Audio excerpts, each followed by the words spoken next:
ಮಂಡ್ಯ ಜಿಲ್ಲೆ ಪಾಂಡವಪುರ ತಾಲೂಕಿನ ದೊಡ್ಡಬ್ಯಾಡರಹಳ್ಳಿ ಗ್ರಾಮದಲ್ಲಿ ಶ್ರೀ ಶಂಕರ ಮಠ ಸೇವಾ ಟ್ರಸ್ಟ್ ವತಿಯಿಂದ ಆಯೋಜಿಸಿದ ಶ್ರೀ ಜಗದ್ಗುರು ಶಂಕರಾಚಾರ್ಯರ ಮಠವನ್ನು ಮಾಜಿ ಸಚಿವ ಸಿಎಸ್ ಪುಟ್ಟರಾಜು ಹಾಗೂ ಗ್ರಾಮಸ್ಥರ ಸಮ್ಮುಖದಲ್ಲಿ ಕೇಂದ್ರ ಸಚಿವ ಎಚ್.ಡಿ. ಕುಮಾರಸ್ವಾಮಿ ಉದ್ಘಾಟಿಸಿದರು. ಶ್ರೀ ಶಂಕರಾಚಾರ್ಯರ ವಿಗ್ರಹಕ್ಕೆ ಎಚ್.ಡಿ. ಕುಮಾರಸ್ವಾಮಿ, ಪತ್ನಿ ಅನಿತಾ ಕುಮಾರಸ್ವಾಮಿ, ಮಾಜಿ ಸಚಿವ ಸಿಎಸ್ ಪುಟ್ಟರಾಜು ಪೂಜೆ ಸಲ್ಲಿಸಿ ನಮಸ್ಕರಿಸಿದರು. ಧಾರ್ಮಿಕ ಸಮಾರಂಭವನ್ನು ಕೇಂದ್ರ ಸಚಿವ ಎಚ್.ಡಿ. ಕುಮಾರಸ್ವಾಮಿ ದೀಪ ಬೆಳಗಿಸಿ ಉದ್ಘಾಟಿಸಿದರು. ಇದೇ ಸಂದರ್ಭದಲ್ಲಿ ಕೇಂದ್ರ ಸಚಿವರಿಗೆ ಗ್ರಾಮಸ್ಥರು ಆತ್ಮೀಯವಾಗಿ ಅಭಿನಂದಿಸಿದರು.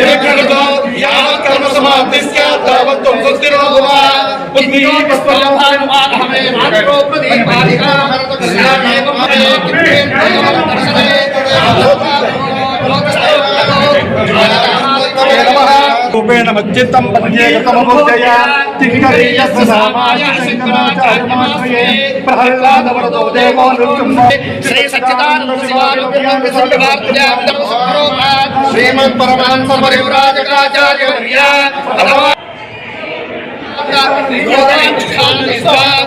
ಚಕ್ರವರ್ತಿ ಅನಾದ್ಯವಿಚ್ಛಿನ್ನ ಶ್ರೀ ಶಂಕರಾಚಾರ್ಯ ಗುರುಪ್ರಕ ಶ್ರೀಮದ್ ಜಗದ್ಗುರು ಶ್ರೀ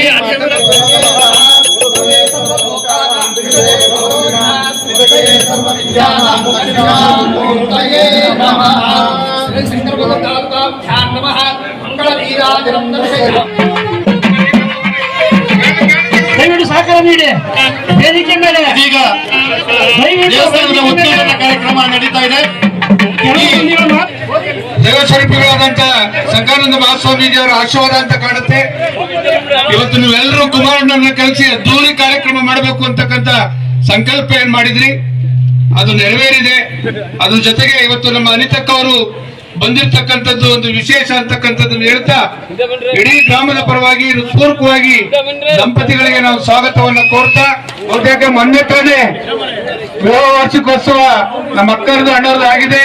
ಇವತ್ತು ನೀವೆಲ್ಲರೂ ಇವತ್ತು ನಿಮ್ಮ ಗ್ರಾಮದಲ್ಲಿ ಮತ್ತೊಮ್ಮೆ ಅವರಿಗೆ ಹಾರ ಹಾಕೋದ್ರ ಮುಖಾಂತರ ಆ ತಾಯಿ ಚಾಮುಂಡೇಶ್ವರಿ ಇದೇ ರೀತಿ 106 ವರ್ಷ ಅವರ ದಾಂಪತ್ಯ ಜೀವನ ಸುಖಕರವಾಗಿರಲಿ. ಈಗಾಗಲೇ ಅಣ್ಣರು ಗಮನಕ್ಕೆ ತಂದಿದ್ದೀವಿ. ಅದು ಮಾಡುವಂತ ಕಾರ್ಯಕ್ರಮ ರೂಪಿಸಲಿಕ್ಕೆ ಈಗಾಗಲೇ ಕ್ರಮ ತಗೊಂಡಿದ್ದಾರೆ.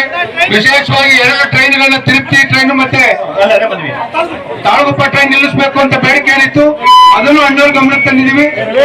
2ನೇ ದಿನಕ್ಕೆ ನಾವು ಆಪರೇಷನ್ ಮಾಡಿಸ್ಕೊಂಡು 3ನೇ ಬಾರಿ ನಿಮ್ಗಳ ಒತ್ತಡಕ್ಕೆ, ನಿಮ್ಮ ಒಂದು ಆಸೆಗೆ ಲೋಕಸಭಾ ಕ್ಷೇತ್ರದ ಅಭ್ಯರ್ಥಿಯಾಗಿ ಚುನಾವಣೆಯಲ್ಲಿ ಸ್ಪರ್ಧೆ ಮಾಡಬೇಕಾಗಿ ಬಂತು. ನಂತರ ನಿಮ್ಮಗಳ ಆಶೀರ್ವಾದದಲ್ಲಿ ಕೇಂದ್ರದಲ್ಲಿ ಮಂತ್ರಿಯಾಗಿ ಕೆಲಸ ಮಾಡಬೇಕಂತ ಸನ್ನಿವೇಶದಲ್ಲಿ ಕಳೆದ 1 ವರ್ಷದಲ್ಲಿ ನಿರಂತರವಾಗಿ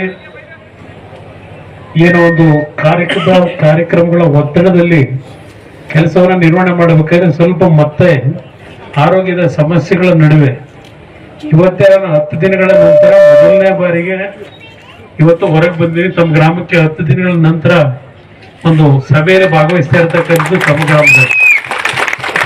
ಇವತ್ತು ಒಂದು ಶಂಕರಾಚಾರ್ಯರ ಒಂದು ಮಠದ ಶಂಕುಸ್ಥಾಪನೆಯನ್ನು, ಪ್ರತಿಷ್ಠಾಪನೆಯನ್ನ ತಾವೇನು ಮಾಡ್ತಾ ಇದ್ದೀರಿ. ತಮ್ಮ ಈ ಒಂದು ಗ್ರಾಮದ ಹಿರೀಕರು ಹಿಂದೆ ಶಂಕರಾಚಾರ್ಯರು ಈ ಒಂದು ಭಾಗದಲ್ಲಿ ಏನು ಒಂದು ಹೋಗಿದ್ದಾರೆ ಅಂತಕ್ಕಂಥ ಒಂದು ನಂಬಿಕೆಯನ್ನು ಇವತ್ತು ಇಟ್ಟುಕೊಂಡು ಅವರ ಒಂದು ಇಲ್ಲಿ ವಿಗ್ರಹವನ್ನು ಪ್ರತಿಷ್ಠಾಪನೆ ಮಾಡಿ ಇವತ್ತು ಆ ಗುರುಗಳ ಆಶೀರ್ವಾದ ಎಲ್ಲರಿಗೂ ಬೇಕು. ಒಂದು ಕಡೆ ಶ್ರೀಮಂತಿಕೆ ಇದೆ, ಮತ್ತೊಂದು ಕಡೆ ಬಡತನವೂ ಇದೆ. ಅದರ ಜೊತೆಯಲ್ಲಿ ಇವತ್ತು ನಮ್ಮ ಪೂರ್ವಿಕರು ಯಾವೊಂದು ನಮ್ಮ ಹಳೆಯ ಸಂಸ್ಕೃತಿಗಳನ್ನು ಉಳಿಸಿದ್ದಾರೆ ನಮ್ಮ ಗ್ರಾಮಗಳಲ್ಲಿ. ಇವತ್ತು ಗ್ರಾಮಗಳು ಎಲ್ಲೋ ಒಂದು ಕಡೆ ಈ ಒಂದು ಆಧುನಿಕ ಪ್ರಪಂಚದಲ್ಲಿ ಜನ್ಮ ಕೊಟ್ಟಂತ ತಂದೆ ತಾಯಂದಿರು, ಜೊತೆಯಾಗಿ ಹುಟ್ಟಿರ್ತಕ್ಕಂಥ ಒಡ ಹುಟ್ಟಿದವರು, ನಾವೆಲ್ಲ ಒಂದು ಉತ್ತಮವಾದ ಬಾಂಧವ್ಯದಲ್ಲಿ ಬದುಕಬೇಕಾದಂತ ದಿನಗಳು. ಆದರೆ ಇವತ್ತು ಶ್ರೀಮಂತಿಕೆ ಬೆಳೀತಾ ಇದೆ. ವಿಶ್ವದಲ್ಲಿ ಭಾರತ ದೇಶ ಇವತ್ತು ದಾಪುಗಾಲನ್ನ ಹಾಕಿ ನಾವು ವಿಶ್ವದಲ್ಲಿ ಒಂದು ದೊಡ್ಡ ಮಟ್ಟದಲ್ಲಿ ಸಾಧನೆ ಮಾಡ್ತಾ ಇದ್ದೇವೆ. ಆದರೆ ಇವತ್ತು ನಮ್ಮ ಪೂರ್ವಿಕರ, ನಮ್ಮ ಸಂಸ್ಕೃತಿಗಳು, ನಮ್ಮ ಬಾಂಧವ್ಯಗಳು ಇವತ್ತು ನಶಿಸಿ ಹೋಗ್ತಿರ್ತಕ್ಕಂಥ ದಿನಗಳನ್ನು ಕಾಣ್ತಾ ಇದ್ದೇವೆ. ನಾವು ಬೆಳವಣಿಗೆ, ನಾವು ಅಭಿವೃದ್ಧಿಗಳನ್ನು ಮಾಡ್ತಕ್ಕಂಥದ್ದು ಒಂದು ಭಾಗ. ಆದರೆ ನಾವು ನಮ್ಮ ಮನೆಗಳಲ್ಲೇ ಒಂದು ನೆಮ್ಮದಿಯ ಬದುಕನ್ನ ನಾವು ಕಾಣದೇ ಇದ್ರೆ ಪ್ರಪಂಚ ಇಷ್ಟು ದೊಡ್ಡ ಮಟ್ಟದಲ್ಲಿ ನಾವು ಅಭಿವೃದ್ಧಿಯನ್ನು ಕಂಡ್ರೆ ನನಗೆ ಏನು ಉಪಯೋಗ ಆಗ್ತದೆ? ನಿಮ್ಮಲ್ಲಿ ಕೈ ಜೋಡಿಸಿ ನಾನು ಮನವಿ ಮಾಡತಕ್ಕಂಥದ್ದು, ಪ್ರತಿಯೊಂದು ಹಳ್ಳಿಗಳಲ್ಲಿ ಒಂದು ನೆಮ್ಮದಿಯ ಬದುಕನ್ನ ನಾವೇನು ಕಾಣಬೇಕು, ಆ ಒಂದು ನಿಟ್ಟಿನಲ್ಲಿ ನಮ್ಮೆಲ್ಲರ ಒಂದು ಜವಾಬ್ದಾರಿ ಪ್ರಾಮಾಣಿಕವಾಗಿ ನಿರ್ವಹಣೆ ಮಾಡ್ತಕ್ಕಂಥದ್ದಕ್ಕೆ ನಾವೆಲ್ಲ ಒಂದು ಮನಸ್ಸಿನಲ್ಲಿ ಒಂದು ಒಳ್ಳೆಯ ಭಾವನೆಗಳನ್ನ ನಾವು ಇವತ್ತು ಬೆಳೆಸ್ಕೋಬೇಕು ಅಂತಕ್ಕಂಥ ಮಾತನ್ನ ನಿಮ್ ಮುಂದೆ ಹೇಳಿ, ಆ ಒಂದು ಅಭಿವೃದ್ಧಿಗಳು ಕಳೆದ 2 ವರ್ಷದಲ್ಲಿ ಜನತೆಯ ನಿರೀಕ್ಷೆಗಳಿಗಾಗಿಲ್ಲ. ಒಂದು ಭಾಗ ಏನೋ ಒಂದು ಕೆಲವು 5 ಗ್ಯಾರಂಟಿಗಳ ಮುಖಾಂತರ ಕೆಲವು ಬಡತನದಲ್ಲಿ ಇರ್ತಕ್ಕಂಥ ಕುಟುಂಬಗಳಿಗೆ ನೆರವು ನೀಡತಕ್ಕಂಥದ್ದು ಸರ್ಕಾರದಿಂದ ಕೊಡ್ತಕ್ಕಂಥ ಕಾರ್ಯಕ್ರಮ ಒಂದು ಭಾಗ. ಆದ್ರೆ ಅಷ್ಟಕ್ಕೆ ಇವತ್ತು ಕಾರ್ಯಕ್ರಮಗಳಿಗೆ ನಾವು ಸಮಾಧಾನ ಪಡಕ್ಕಾಗಲ್ಲ. ಹಲವಾರು ರೀತಿಯ ಸಮಸ್ಯೆಗಳಿದ್ದಾವೆ. ನೀರಾವರಿಯ ಸಮಸ್ಯೆಗಳಿದ್ದಾವೆ, ಮಕ್ಕಳ ಒಂದು ಉದ್ಯೋಗದ ಸಮಸ್ಯೆಗಳನ್ನು ಕಾಣ್ತಾ ಇದ್ದೇವೆ. ಹೀಗೆ ಹಲವಾರು ರೀತಿಯ ಸಮಸ್ಯೆಗಳಿಗೆ ಪರಿಹಾರ ತರ್ತಕ್ಕಂಥದ್ರಲ್ಲಿ ಬರೀ ನಾವು ಗ್ಯಾರಂಟಿಯ ಯೋಜನೆಗಳನ್ನ ಇವತ್ತು ದಿನ ಹೇಳ್ಕೊಂಡು ಹೋದ್ರೆ ನಮ್ಮ ಬದುಕು ಇವತ್ತು ಸರಿಪಡಿಸ್ಲಿಕ್ಕೆ ಆಗೋದಿಲ್ಲ ಅಂತಕ್ಕಂಥ ನನ್ನ ಅಭಿಪ್ರಾಯ. ಬಂದಿದ್ದೀನಿ, ಅದು ಸ್ವಲ್ಪ ಸಮಸ್ಯೆಗಳು ಏನು ಅನ್ನೋದು ನಂಗೆ ಅರ್ಥ ಆಗಿದೆ. ನೇರವಾಗಿ ಇವತ್ತೇನೋ ಬ್ರಿಡ್ಜ್ ಆಗ್ಬೇಕಾಗಿದೆ, ಅದಕ್ಕೆ ಈಗಾಗಲೇ ನನ್ನ ಗಮನ ಸೆಳೆದಿದ್ದಾರೆ, ಮಾಡಿಸ್ಕೊಡ್ತೀನಿ. ಟ್ರೈನ್ ನಿಲ್ಲಿಸಬೇಕು, ತಿರುಪತಿಗೆ ಹೋಗೋ ಟ್ರೈನ್ ಅನ್ನೋ ಒಂದು ನಿಲುಗಡೆ ಆಗಬೇಕು ಅಂತಕ್ಕಂಥದ್ದು ಏನಿದೆ ಇಲ್ಲ. ಈಗ ಕೆಲವು ಭಾಗದಲ್ಲಿ ಏನಾಗಿದೆ, ರೈಲ್ವೆ ನಮ್ಗೆ ಇದು ಜಾಸ್ತಿ ಆದ್ಮೇಲೆ ಈಗ 17-18 ಟ್ರೈನ್ಗಳು ಓಡ್ತವೆ. ಈಗ ಗೊತ್ತಾಯ್ತಣ್ಣ, ಅದನ್ನ ಸರಿಪಡಿಸ್ಕೊಡ್ತೀನಿ, ಮಾತಾಡಿ ಸಾಲ್ವ್ ಮಾಡ್ತೀನಿ. ಎಲ್ರಿಗೂ ಒಳ್ಳೇದಾಗ್ಲಿ. ನಮಸ್ಕಾರ.